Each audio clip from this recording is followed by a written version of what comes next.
Board members, it's 5:30. We'll go ahead and start. Our meeting has already opened, so we will move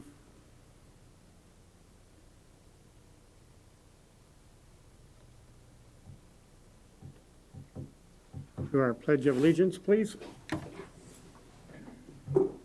I pledge allegiance to the flag of the United States of America and to the republic for which it stands, one nation under God, indivisible, with liberty and justice for all.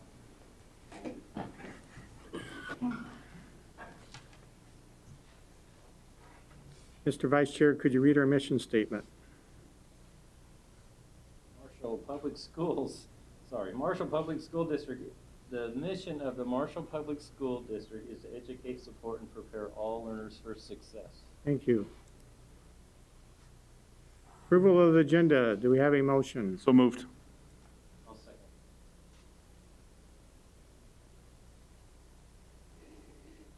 Any additions? Hearing none, please vote.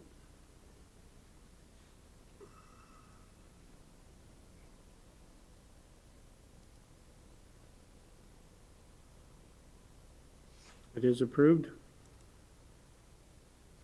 Moving on to our presentation, social emotional learning. Welcome. Just be sure to talk into the mic.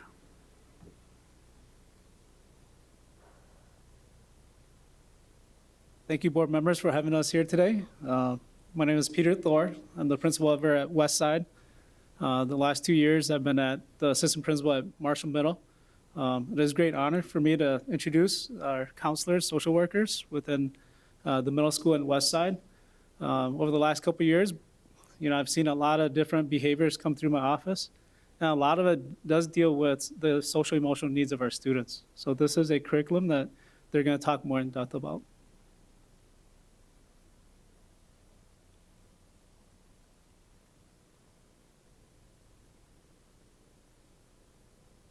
Good evening. Good evening. My name is Jennifer High, and I know most of you worked in your school system for almost 35 years.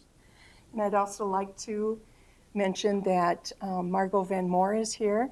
Both she and I are middle school counselors and social workers. And then Heather Bigler's be to her left. And Heather works at the Marshall Westside School as a school counselor, social worker. Well, thank you for having us, in particular because we work in mental health. And as you know, over the last 6 to 7 months, mental health has gotten more and more recognition for the need to pay more attention. So by miraculous work from a lot of people last year at the middle school, there has been an initiative that has taken place with a curriculum called Second Step. Second Step is our social emotional learning curriculum. And Margot will mention more specifics of it and how we got to this point. But a lot of really good people have worked to get this curriculum here, and honestly, you need to applaud them. I'm coming in on the backside because I was at Westside for the past 2 years. But stepping into this project has been an absolute honor, and working with the people that really put a lot of work into getting this here. We're going to show you a really quick snippet of Second Step and how they look and see social emotional learning to be. So it's a cute little snippet. You can pull that up.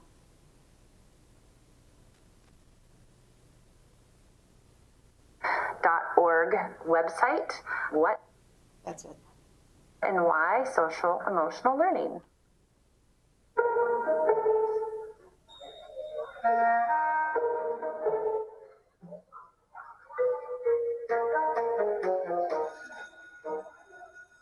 There's a lot of talk these days about SEL, social emotional learning. But what exactly is it? Social emotional learning is the process of learning social and emotional skills, and it's just as important as learning reading or math. This learning process is most effective when it begins early and continues through high school. Social emotional skills are essential for success in school, work, and life. With SEL, students learn to manage their own emotions and behaviors, have empathy and show care and concern for others, solve problems effectively, make responsible decisions, and maintain healthy relationships.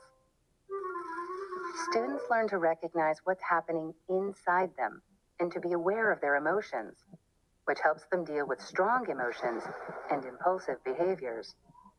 It helps them stop, take a breath, and think about a situation before acting. Students learn to identify others' emotions and perspectives, which helps them empathize and show compassion, no matter who they are or what their background is. It's not difficult to imagine how this is important in the classroom and in life. Students learn to solve problems in peaceful ways and communicate assertively about what they need or want. This helps them get along with other students and get the help they need from adults. When students learn to make responsible decisions about their lives and their future, things can turn out better. Research shows social emotional learning makes a difference. Students who participate in SEL do better academically, have improved attitudes and behaviors, and act in delinquent or disruptive ways less often. In the United States, students with strong social emotional competence are twice as likely to earn a college degree and nearly 50% more likely to graduate from high school and have a full-time job by age 25. Just as important, students who are socially and emotionally competent have more friends. This means they're more likely to feel connected to school and do well, and less likely to be left out or bullied.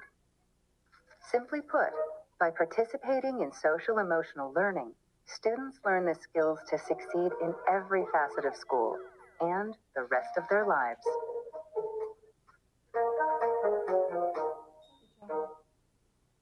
So, just in a kind of a nutshell, this is the second step fifth grade curriculum. And when a person looks through it, there's some different materials that are available that are very visual to the child. And then for fifth grade, actually third, fourth, and fifth grade, there's 3 different units. They're on empathy and skills for learning. Those units are on emotional management that is. And then the last one is problem solving. And then within, I don't know if you can see this real well, but within those units, there's like 6 to 8 mini units that teachers will look at and read and discuss and turn and talk and do a number of things with kids. For the younger kids, there's singing and just engaging in different ways. It's fantastic. All research-based, just a fantastic curriculum. For 6th through 8th, it is all online. So basically, the 6th through 8th curriculum is a touch and play that the teacher will maneuver during, if we would need all distance learning, it's very applicable and easy to use. Us in school now, it's kind of the same thing. It's still a touch and play. So with that, Marge Van Moore is going to talk with you about how we procured this curriculum.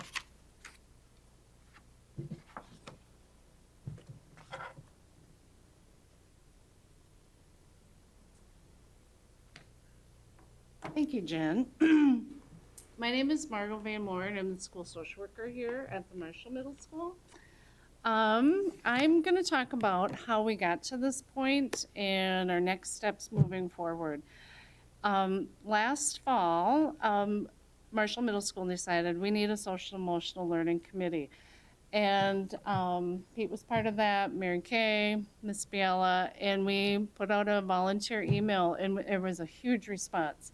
It's a very committed committee, and they some of the teachers had been doing some social emotional curriculum in their advisories or whatever. So that was our first step. We formed a committee, and then it's like, well, now what should we do? And our first goal was to make a plan.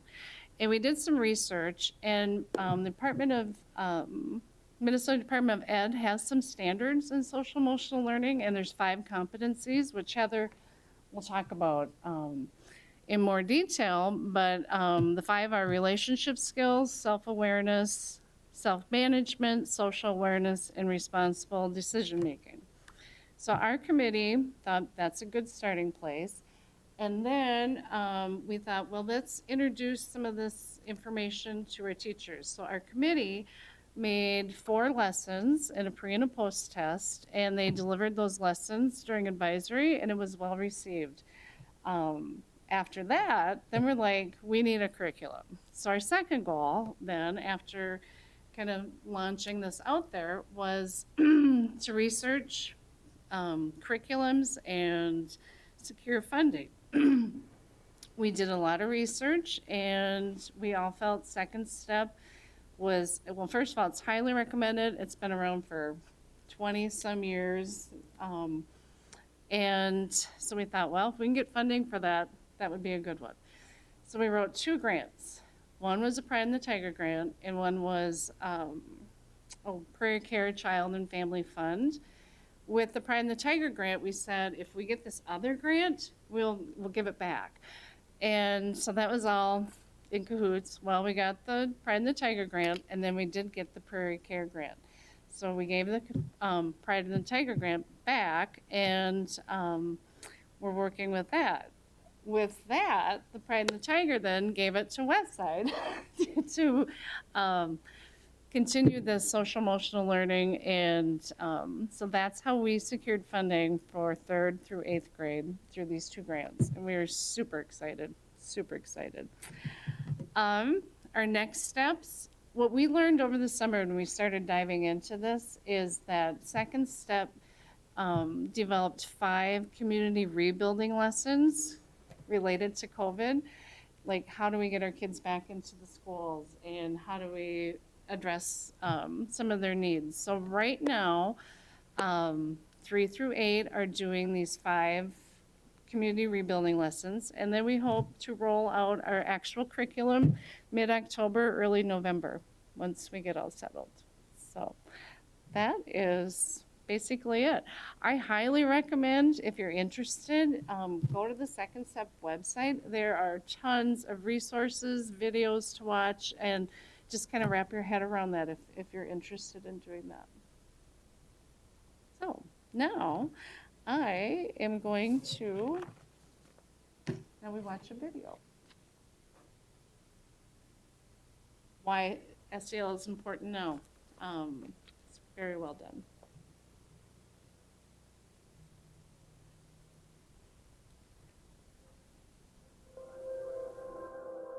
Challenging, unprecedented, uncertain. These words all describe what we're experiencing right now as students, educators, and families are faced with navigating a new normal. But as we plan for the school year ahead, one thing is clear: the intrinsic value of social emotional learning, or SEL. Here's why. 1. SEL can foster a sense of safety and be used with trauma-sensitive practices. Students can't focus on learning if they don't feel safe and supported. The COVID-19 pandemic and the crisis around systemic racism have created traumatic experiences for many families. These experiences contribute to fear, anger, and anxiety, and increase the risk of toxic stress. As part of a trauma-sensitive approach, SEL can help students manage their emotions in a safe and supportive way and set them up for learning success. 2. SEL helps build positive connections and relationships. This upcoming school year involves a lot of uncertainty, and site closures have made it difficult to maintain the strong relationships that previously developed between students, teachers, and families.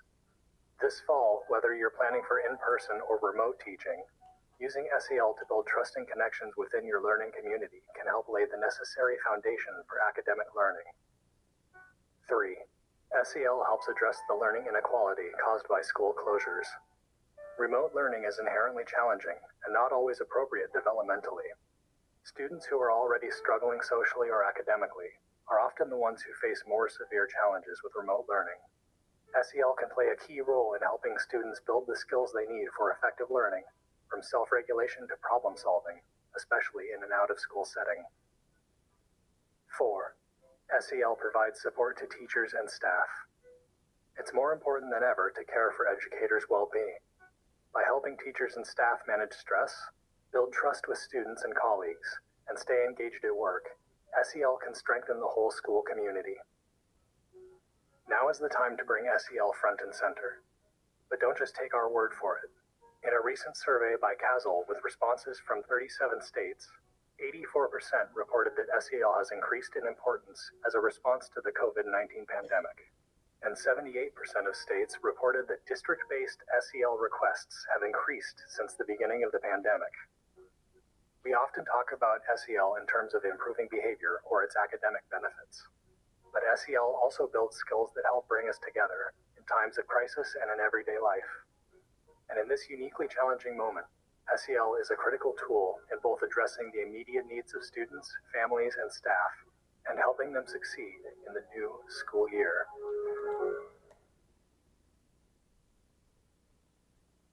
Again, I agree with that. I think now is the perfect time to be looking at this. Really quick before I turn it over to Heather, I did want to just say too, there's a really strong scope and sequence of the units.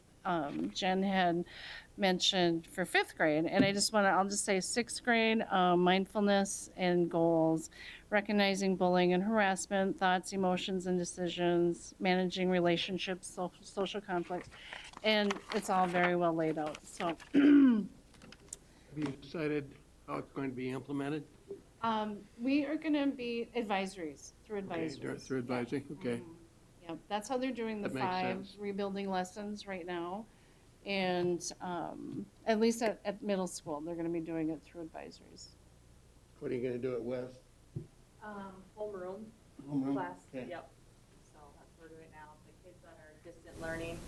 Last week we did it on a Tuesday, and then I did it with the students that were home through online. And then this week it'll be Wednesday. So then those students that missed last week will get it in the classroom, and then I'll do it with the students that are home that day online. And then the fun week will be Thursday, so. Yeah. So did you do an in-service training with staff? We did a small one, the big rollout for implementing the actual curriculum and the touch and play. That'll be coming now by mid-October. Okay. Yeah.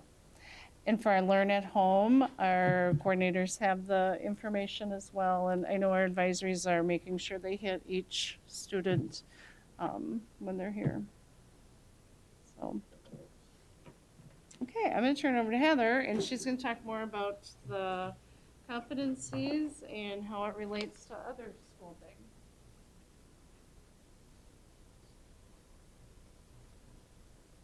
Glad to have you back full-time, Heather. Thank you. All right, the 5 competencies, pull this out. So this is how it's broken down. They talked about self-awareness, and underneath that is identifying emotions, accurate self-perception, recognizing strengths, self-confidence, and self-efficacy, self-management, impulse control, stress management, self-discipline, self-motivation, goal setting, organizational skills, social awareness, perceptive talking, empathy, appreciating diversity and respect for others, relationship skills, communication, social engagement, relationship building, teamwork, and responsible decision making, identifying problems, analyzing situations, solving problems, evaluating, reflecting, and ethical responsibility. So where that falls, so I've got a little chart, not printed in color, we don't have one of those. So, is a big triangle. So all of our students are down here at the 100%. So they're all getting the social emotional. So the goal is with this is to help less students filter up to the tip of the triangle. So right now, with all 100% of the students getting that, tier 2 is typically about 5 to 15%, and then tier 1, 5%, still needing more services. So like I said, the goal is just to help get those skills built and taught so we have less needing interventions, so more success in school. So basically it's used as a tier 1 intervention, and it just helps with behavior expectations, positive school and classroom, character education, bullying prevention and safe schools, and school-wide social emotional learning. And our PBIS program that we're running at the schools falls into that tier 1, as well as our RTI and our MTSS. So we'll have another video. Do you have any questions on where that falls?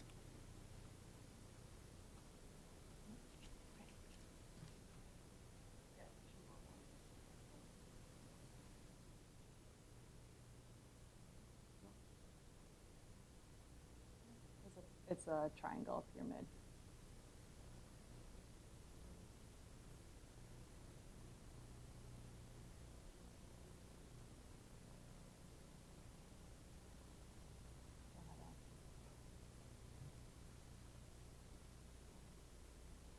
Okay. That's all right.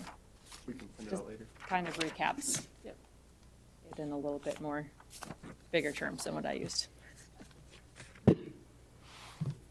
Thank you, guys. Thank you. Any questions, board? So this once a week at the, or every day, or how does that work with the teachers? Yep, so the COVID lessons are a little different.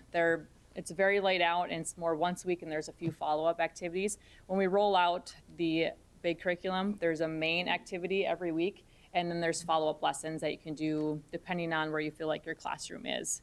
So there's the main and then there's 4 more small lessons that you can use, or you can break it down a little bit more and go at your own pace, but it's got it all right there for a week at a time. So What is the lesson plan time per week? Per class? about 20 to 30 minutes, the main one, and then the follow-up lessons around 5 to 10 minutes depending on what lesson you're in. Pretty good buy-in for the teachers? Yeah, Good. definitely. Good. Yeah, West Side staff, I mean, it was rolled out by Margot and Krista, and they were very excited to get some extra skills, so. Excellent. Any other questions, board? Thank you very much. Yep, thank you.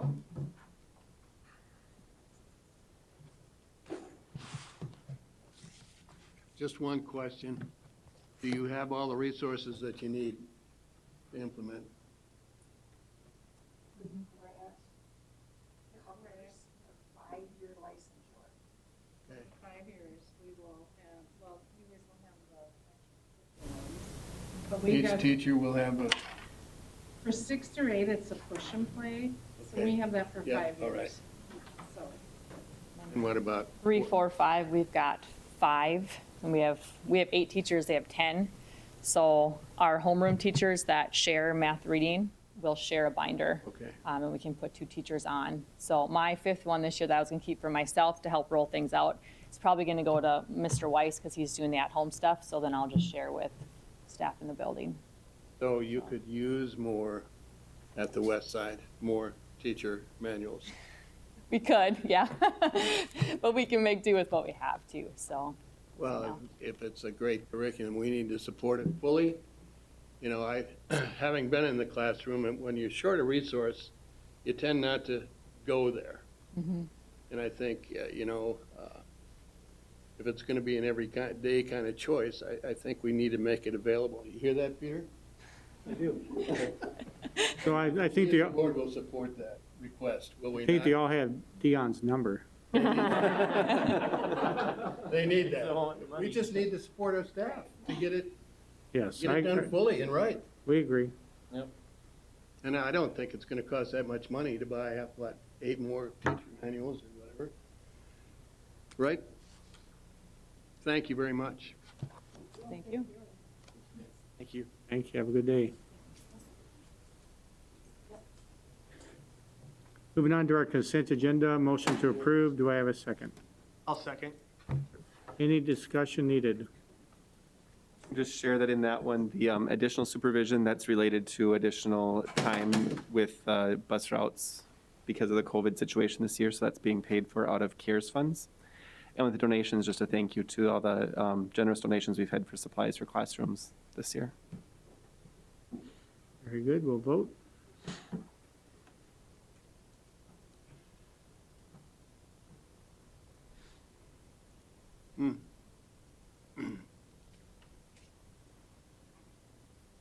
It is approved. Financials. Motion to approve. Do we have a second for discussion? Open for discussion. Nothing really out of the ordinary for an August, September. So you can see with the tour of Southview, we've got some of the pay apps coming in a little larger on that project. We've got our roofing project, which is coming to an end at middle school in Parkside, our carpet project, and then the Parkside High School Maytech. So the building construction fund, we had a little over $3 million in bills in that area. And then some of the capital outlay would have been some of the curriculum that we purchased this fall. Other than that, transportation you can see is zero because we had nothing in August for that area. Any questions? Hearing none, we'll vote.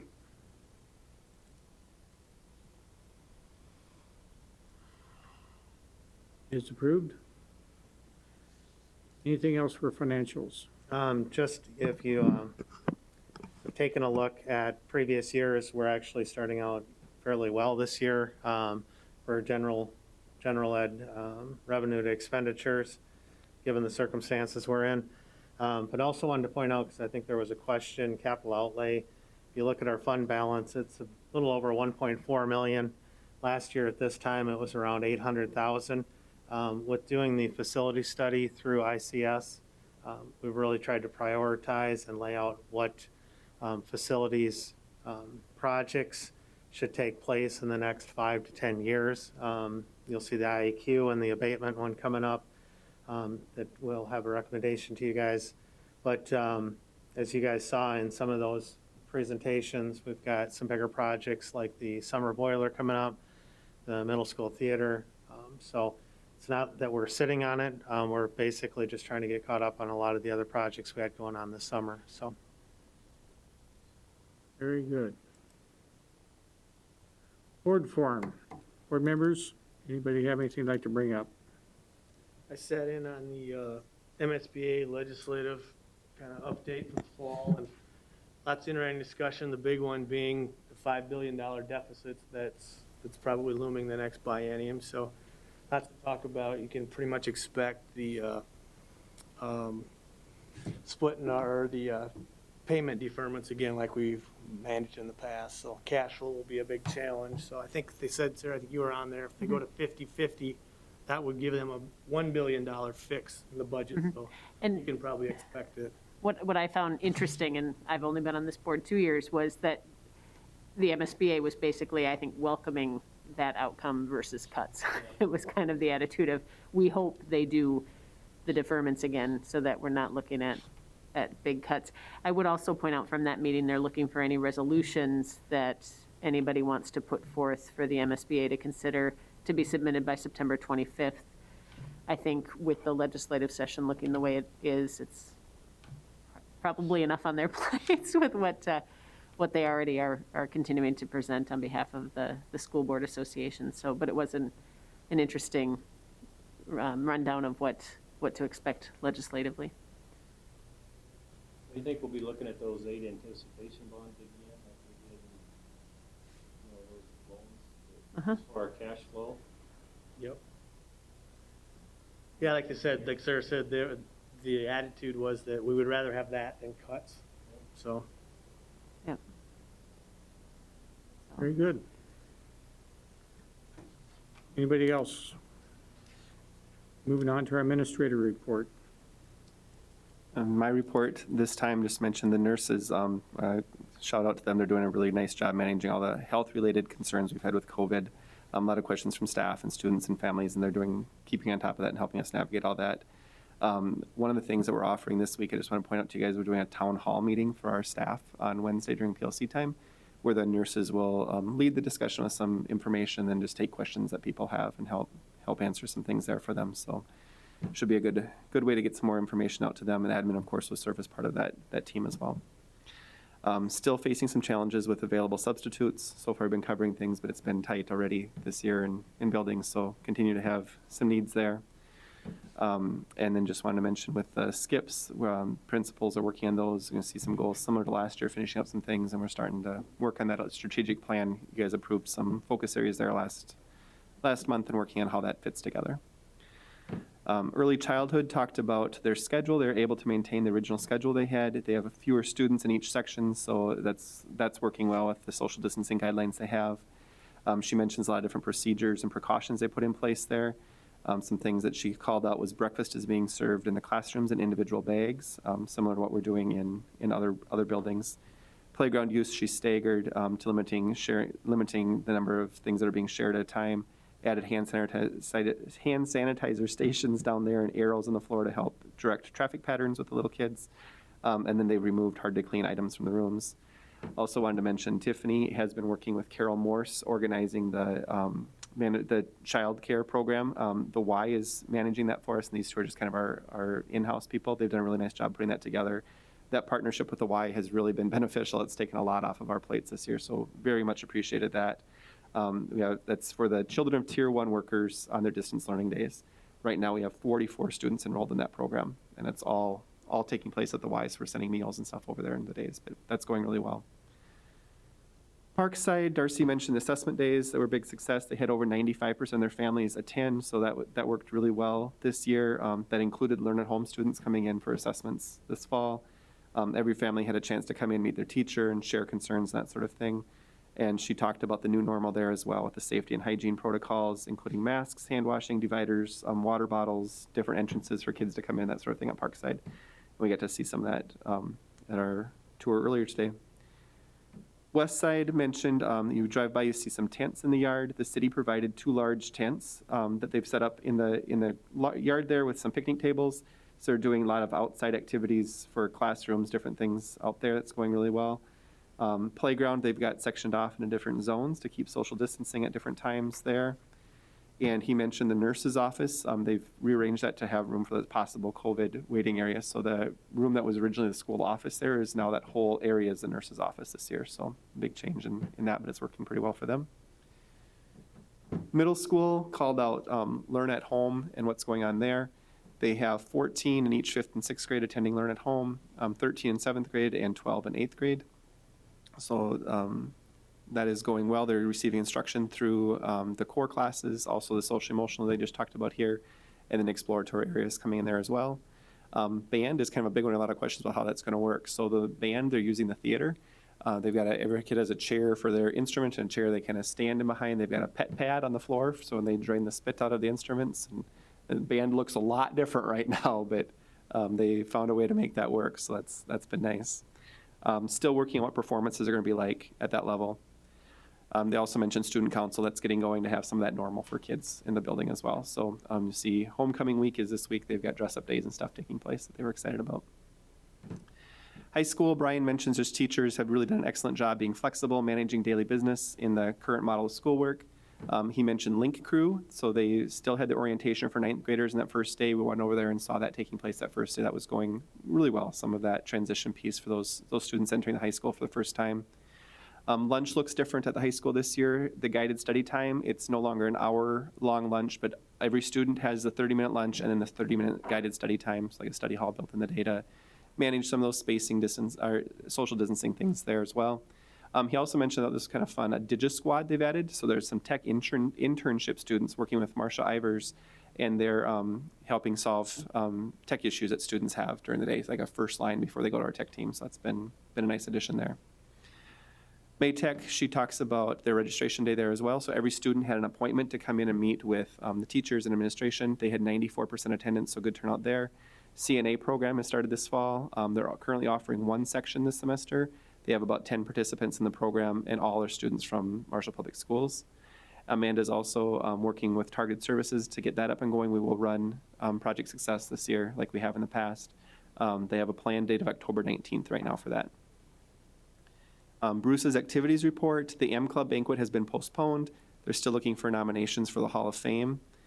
We wrote in there that they were looking at football and volleyball and possibly during the fall, but I think everyone knows that was voted on today. The high school league has brought football and volleyball back to the fall. We're not sure on a lot of details yet, so some things to work out with that as far as what the season looks like, what the postseason looks like. what games are going to look like and that sort of thing. So Bruce and I will be touching base on that, and he's working with his team to start to put that together.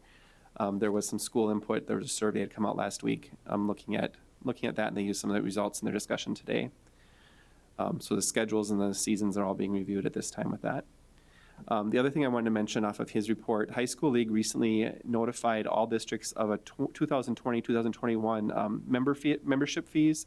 This year there was a COVID fee assessed to all of the districts. It was tiered based on your tournament classification. Our COVID fee that we were assessed was $9,000. So it's something we'll need to visit about at some point here. That was in addition to an increase in our regular membership fee with High School League. A lot of discussion certainly among districts with that taking place right now. Jeremy, so we just paid 100% increase over last year, correct? We just had a large increase over last year, And correct? on top of that, you're charging us another $9,000. Correct. Is anybody auditing them? Do they know where the money's going? I tried to find on the web who oversees them. It's Department of Education, I believe. Yeah, we've, Do they have to take an audit, or where's this money going to? that's some questions that we've got too. I'm new to this part, and I'm not sure exactly how that all goes, but those are things that we're wondering too. On the Big South Conference, we've met and we've discussed this, and as a group, we've sent a letter opposition to the additional bills and looking at what that might mean, and just asking for some clarification on some of those things you're asking. What's going to change and how is this going to make it better? Because we're all in financial struggles as well, and how we're going to support that for the high school league and tune of $9,000 is. I just like to know where the money's going, that's all. Well, Right. And I did read through, like, the Star Trib had a bunch of articles, and obviously they're losing revenue as well with the non-playoff season in the spring and the non-playoff season essentially this fall. So I think it was trying to buttress their budget with respect to what they're not going to be able to recognize as part of their ongoing budget. I understand that, but most places adjust their budgets. And you gotta understand that we're paying 100% more this year than we did last year. Yep. And that was due to a whole bunch of technology infrastructure change, updates and upgrades. I mean, they've had financial issues for a while, and the fees last year were to fix the past financial issues, and now they're dealing with the fact that, And yeah. they're charging us an additional $9,000 for a COVID fee. I don't understand that. That's kind of We're general taking sentiment the right hit now. on it. Not them. We're taking the hit. Why did they not adjust their budgets? If they're not doing state tournaments, do they need to pay the rental fees for the Excel Center? I mean, who's? Those are all things that they're trying to evaluate and figure out how to bridge Just wonder if they those need to have issues. the Attorney General come in and investigate, see what's really going on. That's a lot of money. That's a lot of money, so. I don't understand their justification to charge a COVID fee to us when we're the ones, our kids and our programs are the ones that are taking the hit. And I would have real large questions if there's not going to be any type of state tournament, state expense, any venue rental, things like that, all things they talked about in their meeting today. I think that would, I'm with you. I'd wonder, where's it going? Yeah, where's the money going? So before we pay any, we should really know, before we pay that, we should really know as a board where the money's going. When was that decision made? Did they just make that this past week? We got the statement last week, and it was outlining what that fee was going to be, and they said they'll bill us in 2 installments. The first one was due in October, I believe. We haven't gotten the actual invoice yet for it. We need more. You let them know that we need more. That was what from the Big South, that letter that we sent, we said we need more explanation around it. Not coming down on you, Jeremy. No, but I know. It's not okay for them to just put it on us. Yep. It's not okay. They themselves got themselves in the debt that we're in with more planning. And you can't make it up on our backs twice. We've already Twice. doubled. Well, I mean, you got 100% increase. I know. For our And then you got regular fee, another- And then an additional $9,000 for COVID. What is the regular fee, just out of curiosity? Did we look that up? Yeah. Okay, Back to you guys. thank you, thank you. I want to say it was like $14,000 this year, but I'm not positive on that. So 14 plus another 9. Correct. That's a number that's in my head, but I might have it wrong. Okay. I'm guessing there's going to be a lot of kickback from all the school districts with reference to that fee. I would hope There so. is, there already is. Yeah, There's a lot of, There already and there is. should be. there's a lot of pushback on that one right now. Okay, thank you. Yep. Special ed, Jackie talked about with SPED forms, they've been creating a contingency plan with the different learning plans to have a format for different special ed staff, so they can document the services regardless of which of the learning scenarios we are in. Special ed staff also had time in August to contact parents and work on getting those plans explained and figured out in the paperwork. She also talked about the special ed paraprofessional training that was on a virtual format this year, so they were able to record sessions, and paraprofessionals still had the professional development they needed prior to the start of the school year. Beth talked about in her report, the new teacher workshop went really well. That was the week of August 25th. She's currently gathering feedback from that and using notes that people mentioned from that to help plan for next year. Our PLCs started meeting last Wednesday. So those groups, they're really determining their focus for this year. There's going to be a lot of focus and a lot of groups on creating virtual content, engaging for students, knowing that we're going to have some sort of virtual learning, at least for a while yet, it looks like.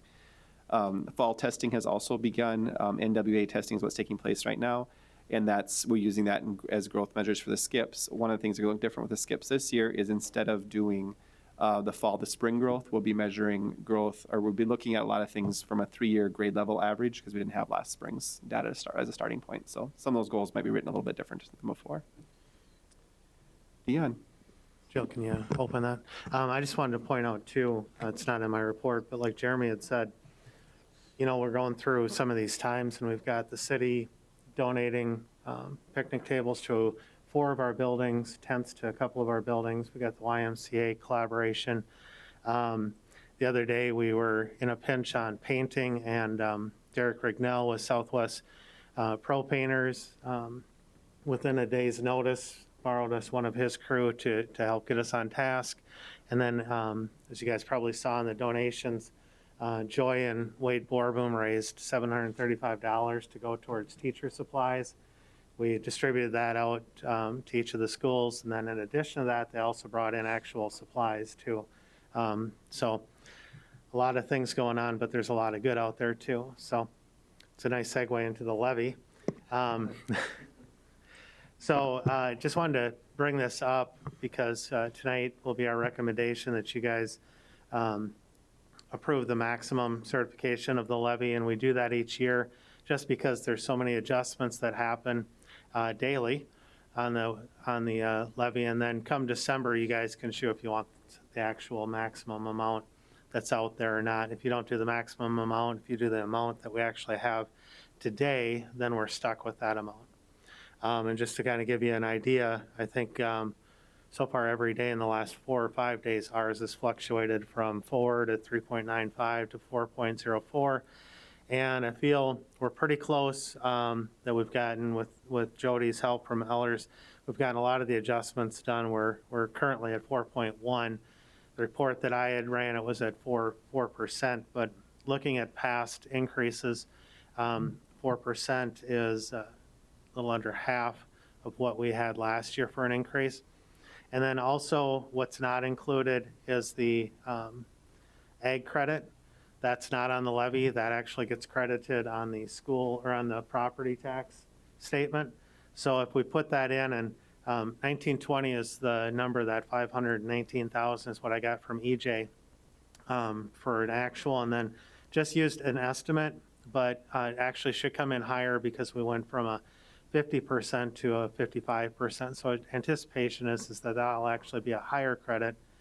You put that credit in there, it'll be around a 3% decrease in the levy overall.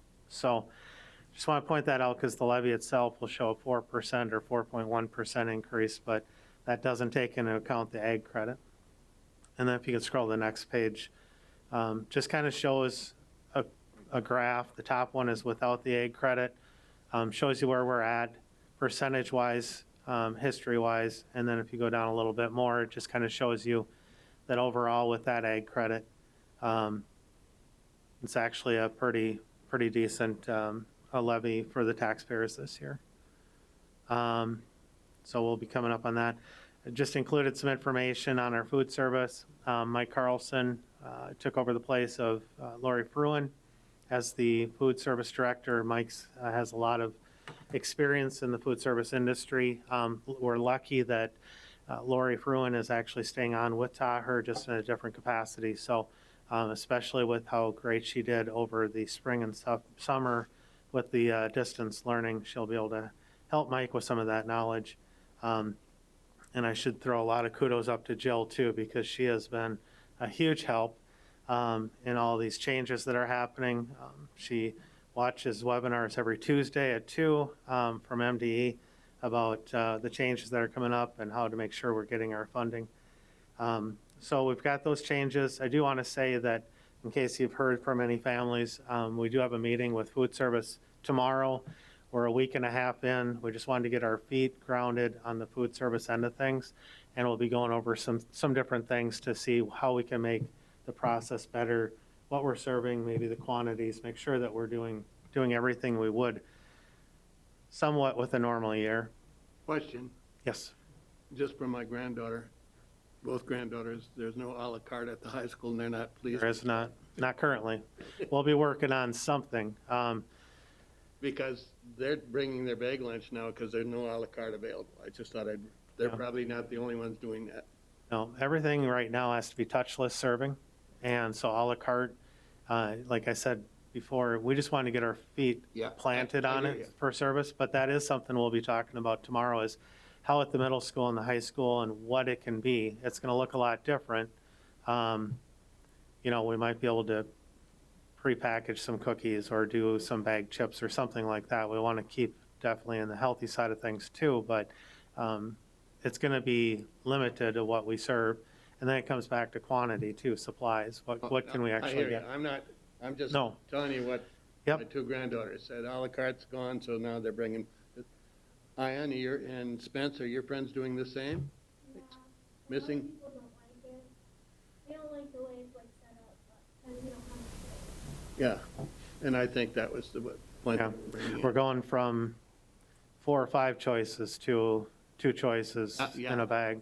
Yeah, And I think that'll impact business. yeah.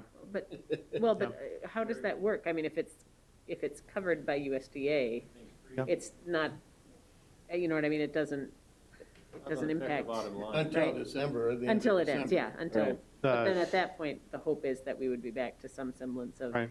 regular service, right? Correct. Well, it'll be in a bag still if we're still in COVID. Well, I understand that, but Yeah. I'm just saying, but Well, again, and then they it may. won't be irregular though. Understand that what we're serving now is actually what we would have served if we were charging. I understand that piece of it, but from a bottom line perspective, Yep. the choices, while people may be disappointed with them, are impacting more the federal numbers, not our district's bottom line. Right. You mean in revenue wise? Yeah, Yeah. yeah, No. that was my point. Yep. So, Until December 31st. Right. But then we're charging, so we're back to free and reduced. So we're getting state and federal. Yeah. And we're charging other families on that. So, I mean, our funding will still be coming in. But So- not as greatly as it would if you had à la carte. No. No. But we got to stay within the guidelines of No, what and how. I'm not criticizing you, I'm just telling you how the kids are feeling. Yeah. They don't like just 2 choices. Right. We got spoiled. I was gonna say, yeah, when we were all in school, it was one.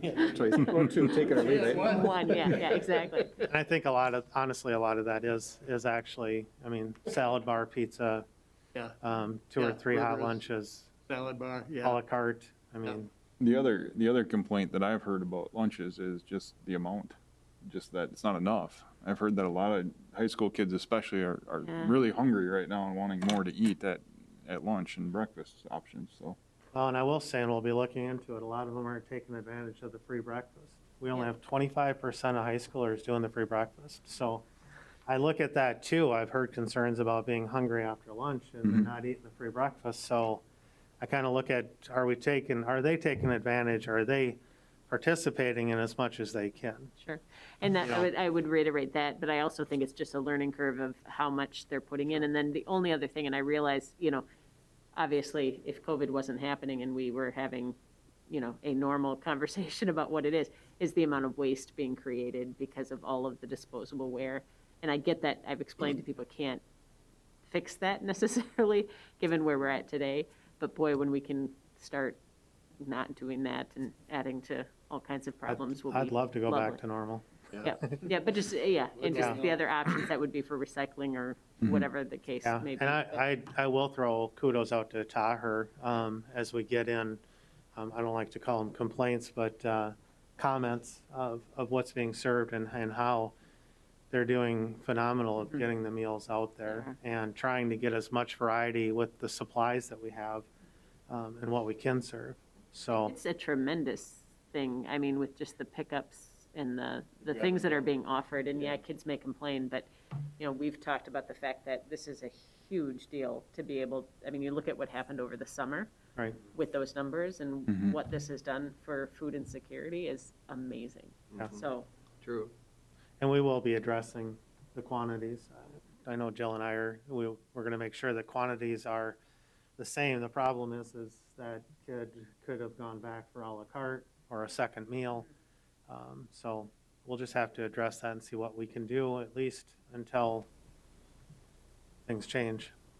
I don't know if they're still doing the share table. I should ask my twins. We are not. Because that would be, Yeah. somehow, I know they can't, but That's just I know it. on their There's- individual tables. they Yeah, may be there's able just to so do many some things we trading. can't do that.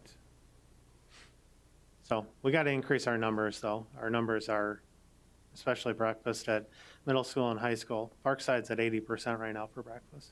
Well, and I've been telling my kids, I mean, even if you don't love it, take advantage of it, Right. because for all those various reasons, it's there. Yep.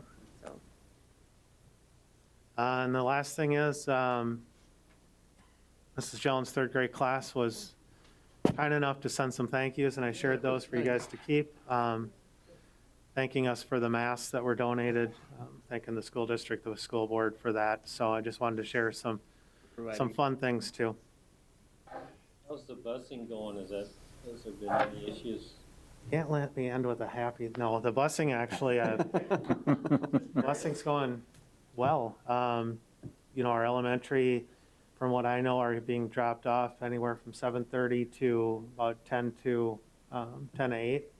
And middle school, high school, it seems like they're on schedule too. So we'll reevaluate that a little bit too, but it's working, so we don't want to adjust too many things. What about, have we worked out the busing, if we're gonna do football, volleyball, travel, how that's gonna work? Do we get double the buses or For like sports? for sports? Yeah, we've talked about that a little bit with there being less games and less activities they're going to out. We should be okay with having to double or maybe triple some of our busing. Okay, With all those seasons are so much reduced that there'll be fewer, yeah. okay. The other question that did come up, just because you mentioned that too, is with the pay for the coaches, that was going to be paid out in the spring, that'll be paid in the fall now too. Makes sense. Okay, moving on to our school board reps. My name is Ayan Mohammed, and I'm currently a senior at MHS, Marshall High School. And this is going to be my second and last year as student school board representative. I answered some of the questions that Krishna sent us, and she said that, how is social distancing going and your activities? And I said that there wasn't much to be excited for because there's a lot of cancellations and questionable dates given. But there's a one obvious event that I'm super excited for, graduation.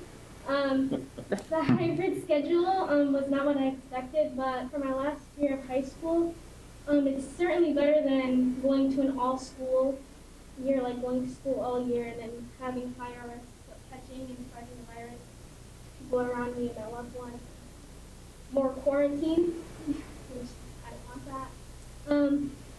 I haven't been doing much during quarantine this summer, but I made sure to get out and get some sun by walking during the day or going to the park near my neighborhood when I was super bored, or I was like forced to leave the house by my mom after like spending hours of binge watching TV shows and like only getting out of my bed to like freshen up in the morning.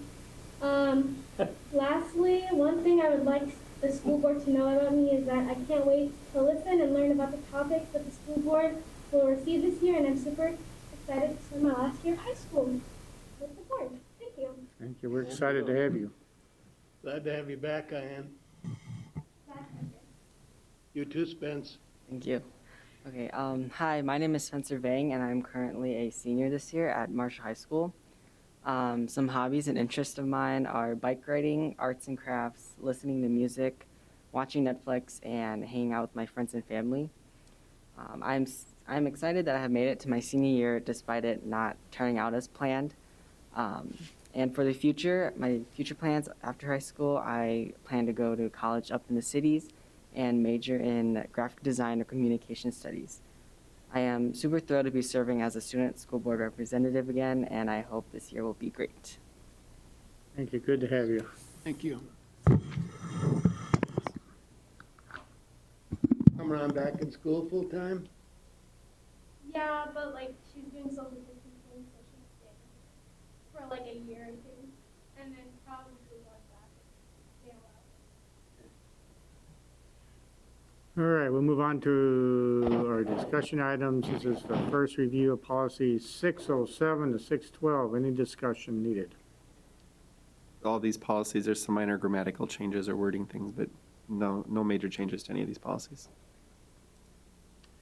Move on to our action items. The first action item is resolution awarding sale of our financial maintenance and abatement bonds. Do I have a motion?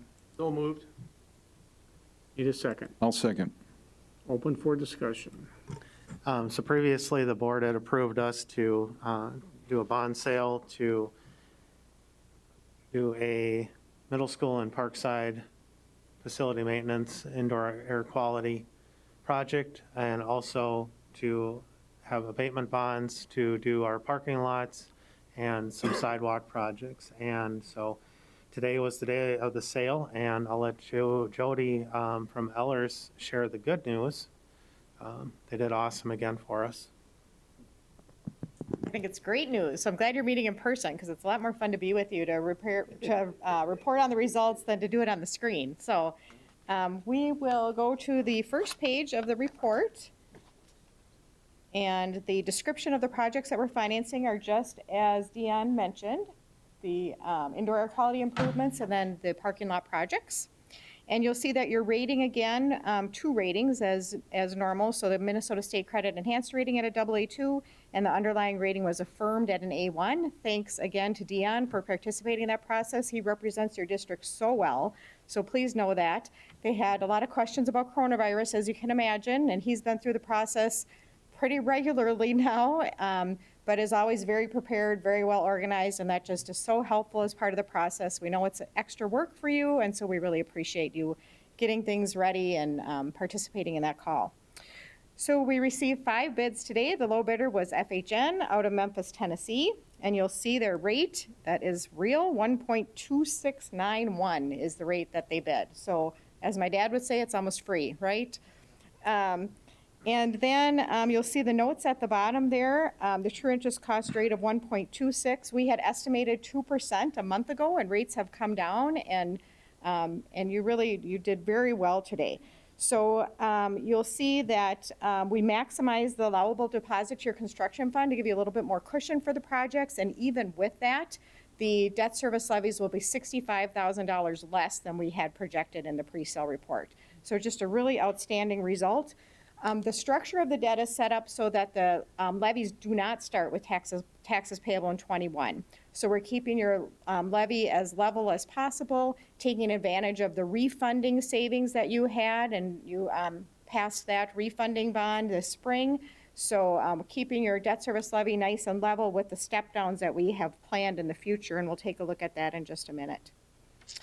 So then on the second page, you'll see that the closing is October 15th. So that's when Deon will have the funds, and he's not going to be able to use it for the Minnesota High School League or any of those things. So he'll use it for the projects as planned. And the resolution is before you tonight. So we'll quickly go through the attachments. The first one is your bid tab. And you'll see the rate from FHN Financial Capital Markets at about 1.27. And then you also received a bid from Piper Sandler. That's the old Piper Jaffray, so that's their new name right now. Northland Securities out of Minneapolis was third bidder. Turning to the next page then, Baird out of their Milwaukee, Wisconsin office, and then Stiefel Nicholas out of Memphis, Tennessee also. So nice to see that level of bidding and interest in your bonds. And then the next schedules, the next attachments are the same financial schedules that were included in your pre-sale report, just updated with the results now from the bond sale today. So that first financial schedule is our sale results. And then we have the debt service schedules. So there's a combined debt service schedule on page 4, and the true interest cost rate overall for the bond issue is what we reported at about a 1.26%.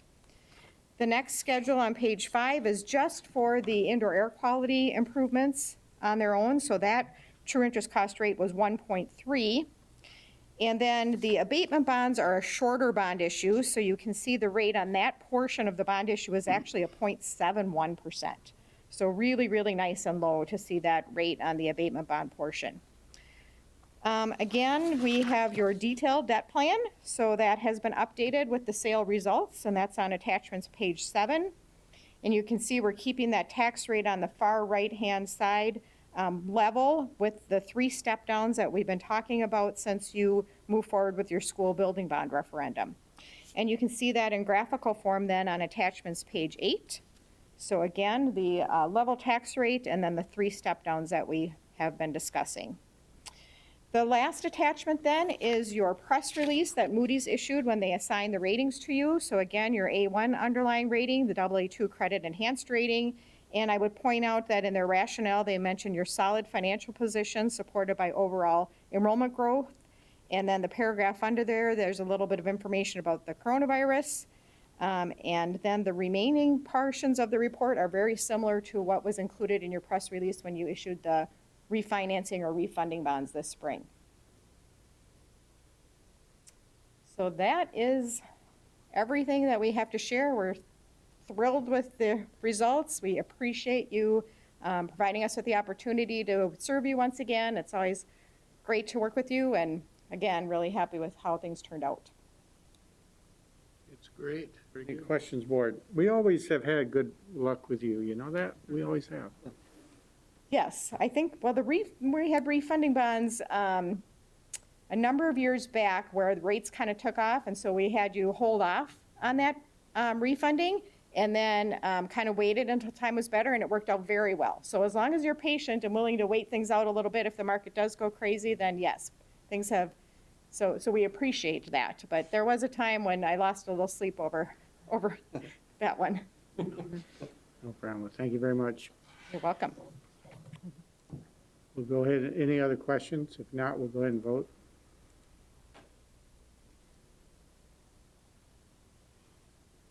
It is approved.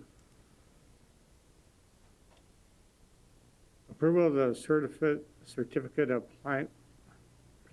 preliminary levy. Motion to approve. So moved. I'll second. Any questions? Just like I had said in my report, it's basically for the board to certify the maximum amount. We'll go ahead and vote, please.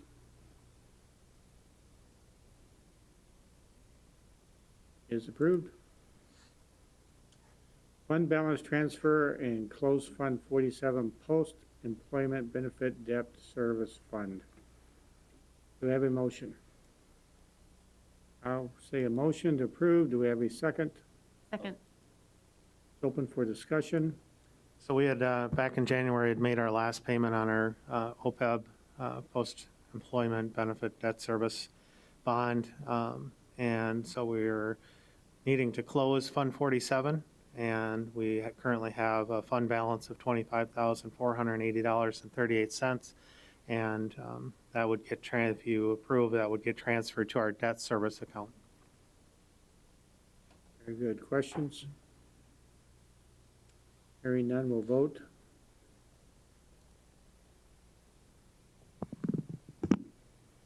Is approved. Approval of resolution designating superintendent designee to sign new employee contracts on behalf of the board. And I definitely will approve this one. Do we have a second? I'll second it. Any discussion?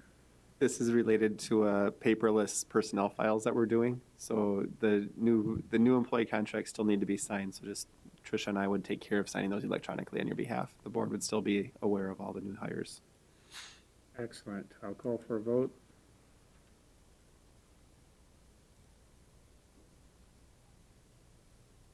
Is approved. Board members, it's been a pleasure. Meeting's over.